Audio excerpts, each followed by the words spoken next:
What's up, everybody? Marl the Cross 316 back with another comic book flashback. Today we are looking at Ultimate Spider-Man issue number 10. Today's title is The Worst Thing. So we left off on issue number 9 with a big cliffhanger here, and we have basically Spider-Man going up against the Kingpin here. And remember, we're in the Ultimate Universe here, and so this is the first encounter with Spider-Man and the Kingpin together. So we just have a lot going on in this issue today, and so let's go ahead and get started. And man, does Spider-Man have a fight on his hands in this issue, because he's going to be fighting up against the Kingpin here for the first time. And I have to tell you, Spider-Man is not prepared for this. I'll tell you this. So let's go ahead and dive on in. We see here that Spider-Man throws one punch here, but I mean, hitting the Kingpin like this is like hitting a brick wall.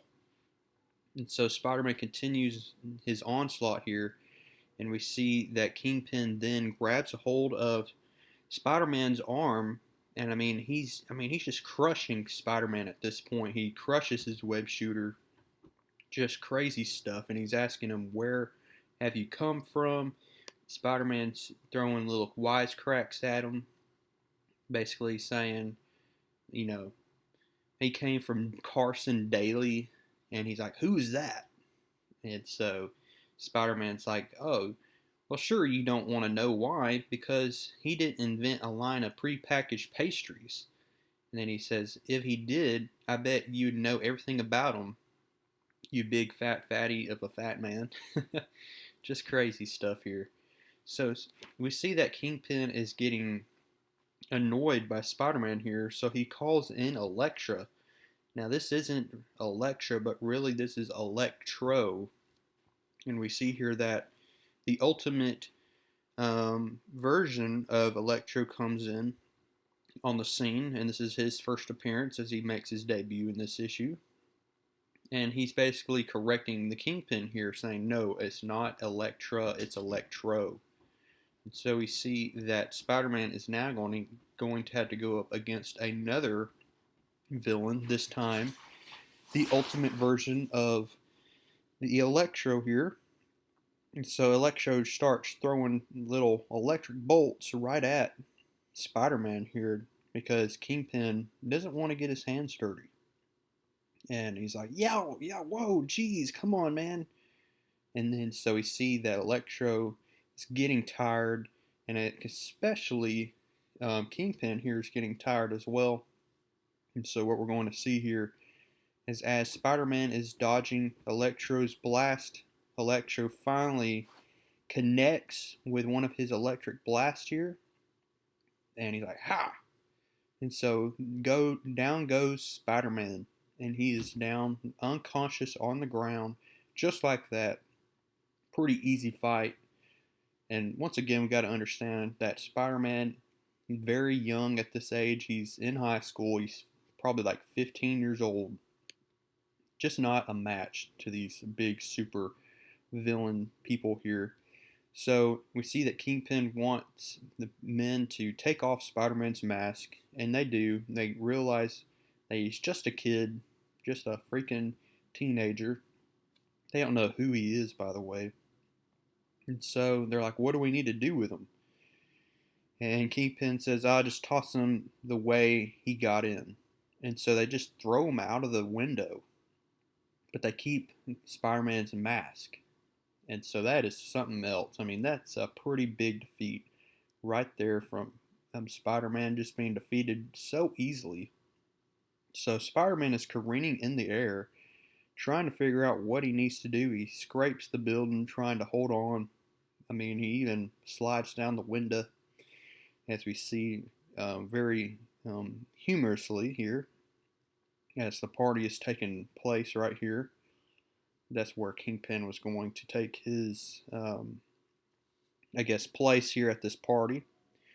And so we see that later that day, Peter Parker, feeling down in the dumps, feeling very sore after being pretty much spanked, electrocuted, and no web shooter on top of his mask being stolen as well. And so Spider-Man is just, as Peter Parker now, dealing with this big defeat, and he just doesn't know where to turn, what to do. So he goes back into his house here, and he comes across Aunt May watching TV, and Aunt May is also very disappointed in Peter Parker, but not for the reasons that we think she is. And she basically says that, "Do you like me, Peter?" And that's a big question. Peter's like, "Of course I do. What kind of question is that?" And she said, "Well, ever since your uncle died, you've not been showing me much attention, and you've always been out of the house." And he said, "Yeah, of course. Well, you've been busy with work and me with high school." But she says, I know life sort of threw us together in this house." And he said, "What are you talking about?" And then she said, "Is it okay to say it, Peter? We're the only ones left now. This isn't the life either of us chose. This isn't the life either of us envisioned. It's just the life we seem to find ourselves with." And he basically says, "I love you, Aunt May," and he hugs her here. And she basically admits, she misses Uncle Ben so much. And so they're still dealing with the loss of Uncle Ben, as we recall how Uncle Ben was killed a few issues ago. So the next morning, it's Saturday morning. Remember that Peter Parker in the last issue set up a date with Mary Jane that they were going to meet this Saturday at a movie theater to watch a movie together. But Peter Parker is still feeling very sore from that big beating he got from Kingpin and Electro. So he pretty much calls off the date here. And this is not good because Mary Jane was really looking forward to getting with Peter Parker. And so this ain't good. But he's like, "Can we just blow it off for tonight?" He said, "What? Why are we blowing this off?" And she said, "Are you serious?" And he's like, "I'm really not doing well." And she said, "What's wrong?" She knows something's up because Peter and her are big friends. But I think we also know that Mary Jane likes Peter as well. And so we see that he said, "Can we just make it for another night?" And she said, "Yeah, fine." And then she hangs up. And so not looking good for Peter Parker here. Not only did he get his lumps from Kingpin and Electro, now he has to deal with a very angry Mary Jane Watson. And so now let's catch up with the Kingpin here. He calls in all of his men. We have the enforcers here, as well as Frederick Foswell, this guy in the hat here. He's the leader, I guess, of the underground organization. He's a big villain here in this issue.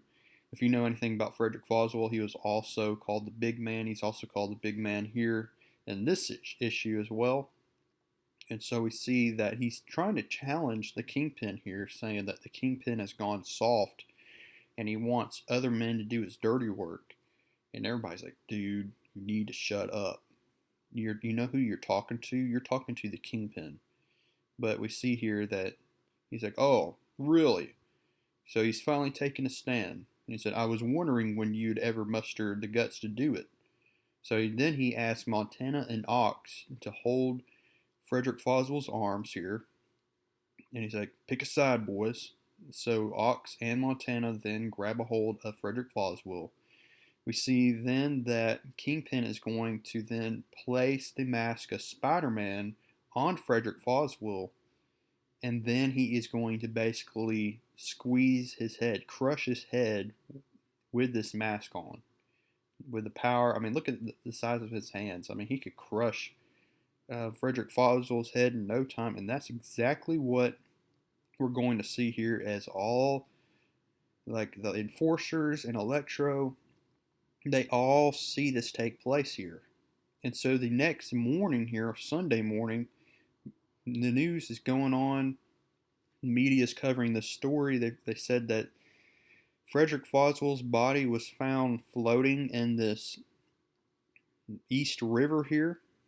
And on top of that, he was wearing Spider-Man's mask. And so now the media is trying to figure out, What's the connection between Frederick Foswell's death and Spider-Man? And Peter Parker is watching this Sunday morning, and he's like, "Oh crap! You know, not losing my mask, that wasn't the worst thing. This is the worst thing here. This is the worst thing that could happen to a superhero. It's now being framed by the murder of Frederick Foswell." And so now Peter Parker has to deal not only with trying to come up by making up a new mask and healing from his injuries, now he has to worry about being framed as a killer. And so the next morning, it's Monday morning, it's time for school. Peter Parker is in class. It looks like it's a history class, and they're going over the whole scandal with Watergate, scandal with Richard Nixon. And as they're going through all this, we see that Peter Parker is looking. He looks first at Liz Allen. He remembers how Liz Allen had said enough with Spider-Man already, as Kong was talking about how much he loved Spider-Man. But then he starts to look at Mary Jane here, and he knows that Mary Jane is mad at him. And so what he does is he's going to basically pass notes to Mary Jane here. Mary Jane starts it off by saying, "What?" And so Peter Parker then writes back in his, it looks like his notebook, and he says, "I'm sorry about Saturday." She then writes, "You better be." And then he basically says, "I'm serious." So she looks at him. He looks at her. So as the class is continuing to go on, the teacher's asking the class, why did Richard Nixon do what he did? People are saying paranoid. And she said, yes, that's very good. Paranoid. What else? What else? And so people are trying to think. He starts to think about Spider-Man here and how he had come up against the Kingpin. And so what Peter Parker is going to do is he's basically going to say here that it's because he thinks he's untouchable. So he's comparing Richard Nixon to Wilson Fisk, who was the Kingpin. And that's how we're going to end this issue. I hope you liked it. And we'll be looking at issue number 11 as things continue to develop here in this series. And I just got a lot of requests to continue to cover this series, so I will definitely be doing that. So don't worry, there'll be more Ultimate Spider-Man issues to come in the future. And so until next time, y'all, keep reading comics.